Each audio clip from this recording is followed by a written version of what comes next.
مجاہد کی کیفیات کے بارے میں سنتے ہوئے چلے۔ اللہ تعالیٰ نے آپ کو علم و لیاقت سے ایسا سرفراز فرمایا تھا، اگر بغداد کا وزیر اعظم بھی آتا تو آپ اپنی مسند پہ بیٹھے رہتے، کھڑا نہیں ہوتے۔ اگر وقت کا کوئی حاکم بھی آ جاتا، وقت کا کوئی بادشاہ بھی آ جاتا، اس کے باوجود آپ تعظیم کے لیے کھڑا نہیں ہوتے تھے۔ مگر میرے محترم، اسی محفل میں جن بچوں کو حضرت ابو بکر مجاہد فرماتے ہیں، جن بچوں کو آپ پڑھاتے تھے، وہ بچے یوں کہتے ہیں کہ اگر کوئی وقت کا وزیر آتا، کوئی وقت کا بادشاہ آتا، حاکم آتا، کبھی کھڑے ہو کر کے تعظیم نہیں کرتے تھے، مگر ہم نے دیکھا ایک ایسا مرد قلندر آ رہا ہے جس کے وجود ناظرین پر ایسا لبادہ ہے، اللہ اکبر، مٹیاں لگی ہوئی ہے، بال بکھرے ہوئے ہیں، اور سر سے لے کر کے پیر تک ایسا لگتا تھا کسی نالی سے نکل کر کے آیا ہو۔ میرے محترم حضرت سیدنا شیخ شبلی رحمۃ اللہ تعالی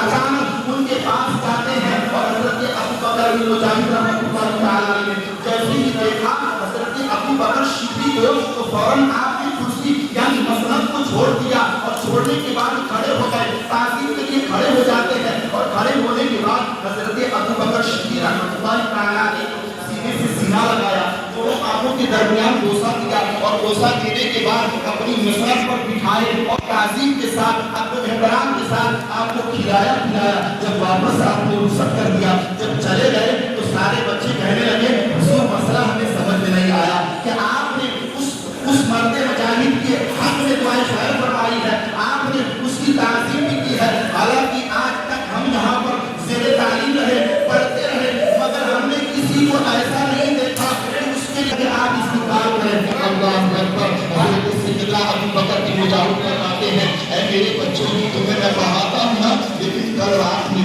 اللہ اکبر میں سویا ہوا تھا، اور سونے کی حالت میں اللہ اکبر میری آنکھیں تو ظاہراً بالکل بند تھی، مگر دل کی دونوں آنکھیں کھلی ہوئی تھی، اور رات کے تہائی حصے میں اللہ کے نبی صلی اللہ تعالی علیہ وسلم تشریف لائے، اور میرے آقا صلی اللہ تعالی علیہ وسلم ارشاد فرماتے ہیں، اے ابو بکر بن مجاہد، تمہارے پاس میرا ایک ایسا عاشق آئے گا، میرا ایک ایسا غلام آئے گا جو میری محبت میں وہ فریفتہ ہو چکا ہے، اور اس کا چلنا پھرنا بالکل میری سنت کے مطابق ہے۔ جب وہ آئے گا نا تو اس کی تعظیم کے لیے کھڑے ہو جانا، استقبال کے لیے کھڑے ہو جانا۔ مگر دوسری روایت مورخین نے یہ بھی لکھا ہے، حضرت سیدنا ابو بکر کے مجاہد رحمۃ اللہ تعالی علیہ سے جب بچوں نے سوال کیا ہے تو کہتے ہیں اللہ کے نبی صلی اللہ تعالی علیہ وسلم کی محفل مدینہ میں لگی ہوئی ہے، سارے صحابہ مصطفیٰ کی ارد گرد بیٹھے